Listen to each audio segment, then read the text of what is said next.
Hello दोस्तों, नमस्कार। स्वागत है आपका फिर से नई वीडियो में। दोस्तों आज की वीडियो में हम देखने वाले हैं कर्म योग के 4 प्रमुख नियम कौन कौन से हैं। तो चलिए देख लेते हैं। इसमें से हम आज की वीडियो में और भी देखेंगे कर्म योग, भक्ति योग, राजयोग और ज्ञान योग। तो चलिए दोस्तों, हम सबको अच्छे से समझेंगे, तो आप लोग तो वीडियो में कंटिन्यू बने रहिए। दोस्तों सबसे पहले है कर्म योग। दोस्तों भगवत गीता में कर्म योग के 4 मुख्य नियम वर्णित हैं ताकि आप सभी तनावों से एकदम मुक्त होकर अपने कर्म यानी कार्य का हर क्षण आनंद ले सकें। दोस्तों कर्म कर्तव्य समझकर करें और कार्य को बिना आसक्ति से करें। दोस्तों इसके आगे है कि परिणाम की चिंताओं को कभी आने मत दो, जो आपके कार्य के दौरान आपके मन को विचलित करती हैं। असफलता और सफलता को समृद्धि से स्वीकार करें। कर्म योग की इन तकनीकों के उपयोग से हम अपने कार्य में पूर्ण सजगता के साथ विश्रांति में कार्य करने की कला सीखते हैं और अपने भीतर के आनंद को खोने मत दीजिए।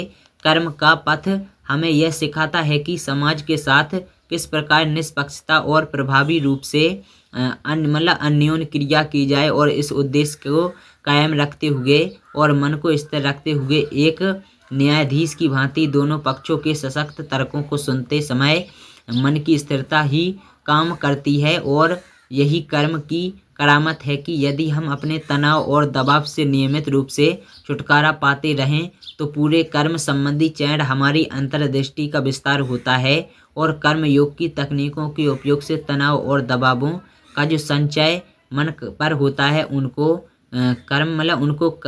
कम करने में सहायता मिलती है, और हम तनाव मुक्त जीवन जीने की संभावना को साकार कर सकते हैं। इसके बाद आता है भक्ति योग। दोस्तों भक्ति से तात्पर्य है कि ईश्वर के प्रति समर्पण और प्रेमपूर्ण आसक्ति। यह शब्द भज यानी सम्मिलित होने धातु से निर्मित है और सहभागिता की ओर संकेत करता है। दोस्तों भक्ति मार्ग पर चलने वाला योगी दिव्य ईश्वर के प्रति स्वयं को समर्पित करता है, भक्ति भाव से सेवा करता है और उनकी पूजा अर्चना में तल्लीन होकर अंततः उनका उस दिव्य ईश्वर में आध्यात्मिक रूप से मिल जाता है।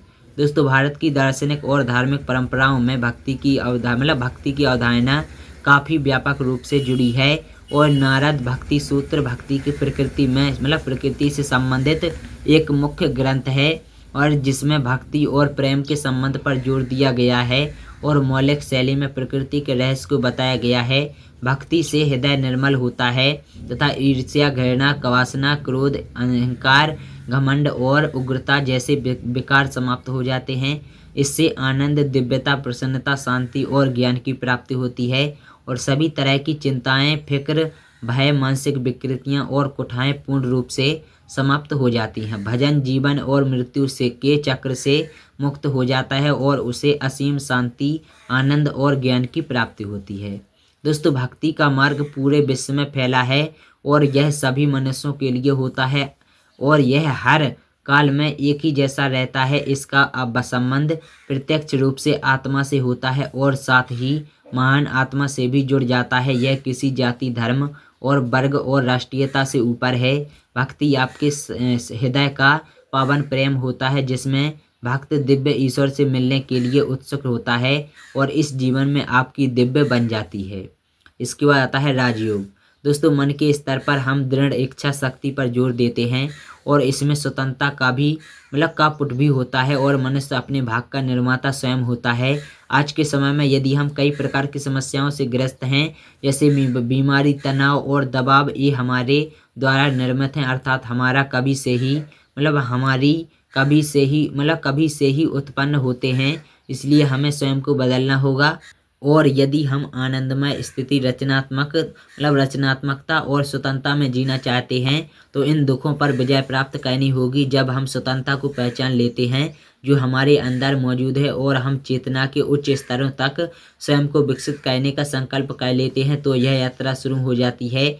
जैसे कि हम आगे की ओर तकनीकों की आवश्यकता है जो हमारे दृढ़ संकल्प को व्यवस्थित करे, और राजयोग से हम इन समस्याओं का समाधान अपनी इच्छा शक्ति या दृढ़ संकल्प से कर सकते हैं। इसके बाद आता है ज्ञान योग। तो दोस्तों ज्ञान योग बुद्धि और विश्लेषण का मार्ग है। यह विवेक से संबंधित है और इसकी अपनी एक क्रिया विधि होती है। इस क्रिया विधि का केंद्र श्रवण, स्मरण और विश्लेषण, मनन और ध्यान करने की विधि और इर्द गिर्द घूमता है। आज वैज्ञानिक युग में मनुष्य काफ़ी तर्कशील हो गया है। आज बौद्धिक शक्ति का बोलबाला है। विश्लेषण इस विधि का उपकरण है।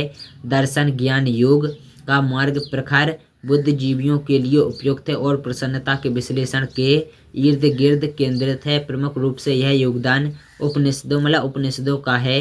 चिंतन मनन उन शक्तियों पर निर्भर करता है जिन्हें तार्किक रूप से स्वीकार किया गया है। यह साधना अथवा गहन ध्यान है और यह ज्ञान योग का गहन चिंतन मनन भी है। जब हम ध्यान की गहराई में जाते हैं तो उच्च से उच्चतर आयामों तक पहुंच जाते हैं। हम इस निष्कर्ष पर पहुंचते हैं कि मुझ में वह आनंदमय बोध आ गया है अथवा असीम चेतना आ गई है। यह ज्ञान या आत्मानुभूति है। तो दोस्तों ये था वीडियो। अगर आप लोगों को वीडियो पसंद आया है तो वीडियो को लाइक कीजिए, चैनल को सब्सक्राइब कीजिए। चलिए मिलते हैं अगली और किसी नई वीडियो में।